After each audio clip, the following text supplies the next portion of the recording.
that? Well, we have to be very honest with ourselves within the party.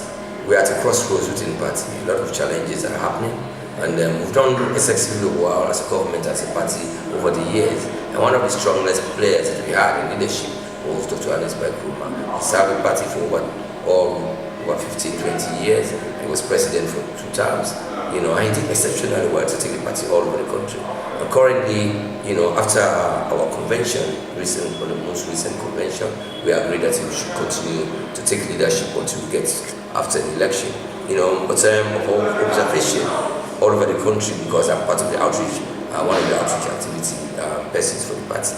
All over the country, I've been moving around from the opinions that I've listened to the news and to grassroots people. I think as it stands now, I don't think he can continue, from my observation, my opinion. I don't think the leader and chairman can continue to provide that much needed political leadership for many reasons. One, I think being the chairman, leader of the party is a full-time job. We need a leader that we can see face to face, that we can address issues. And some didn't have the time and the opportunity to address issues like as I'm doing now, but they are all in conclusion and agreement that the current leadership does not have the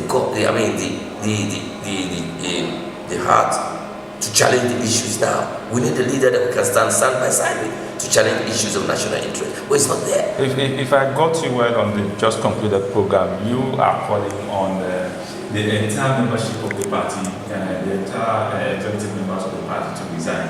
Is that so? Of course, because I don't want to leave myself out of it. For now, the publicity outfit is the party that should take the challenges. But for now, we are struggling to do that. For now, the structures are not working within the party. We need structures to be working from the, from the district, the constituency levels, to the district levels, to the regional level, to the national level. Those meetings are not being held. We're just being focused and glued towards the Commission of Inquiry and other critical issues. What about the sectors? What about the structures?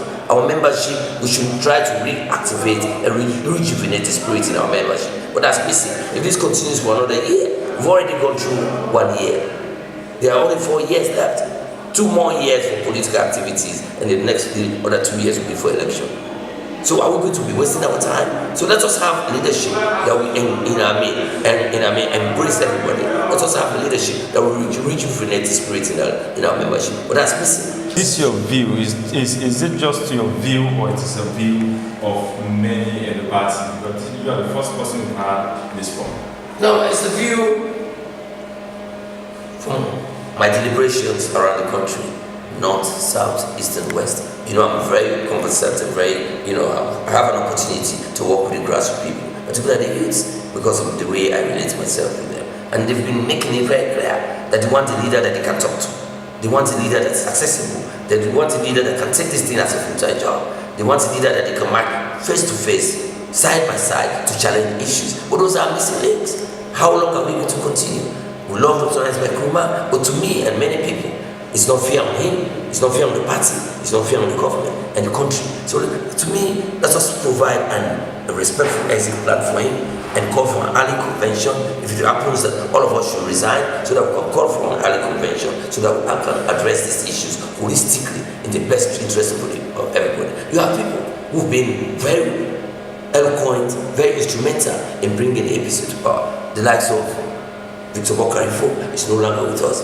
He had issues with the leadership for that. You have African and others. We are there today. These are people who can add value. These are people who are useful. So I don't believe in dismissing people. We've done mistakes with Tholoma Sumah. We did mistakes again, with also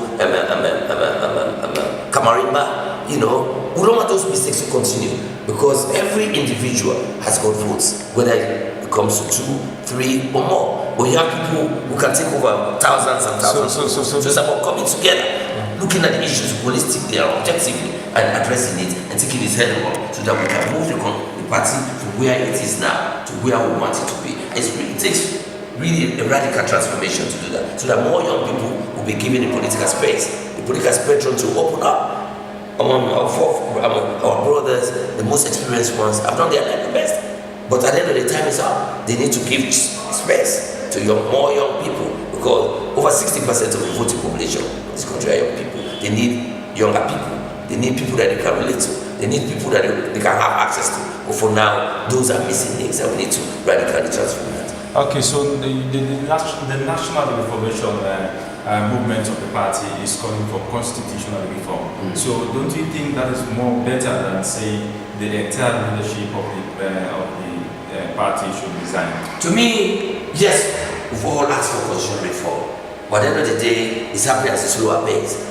They've not even gone around the country, and they cannot submit a report without going around every constituency in this country, because every link of the chair is as equally as important as the chain itself, and that will give the strength to the chair.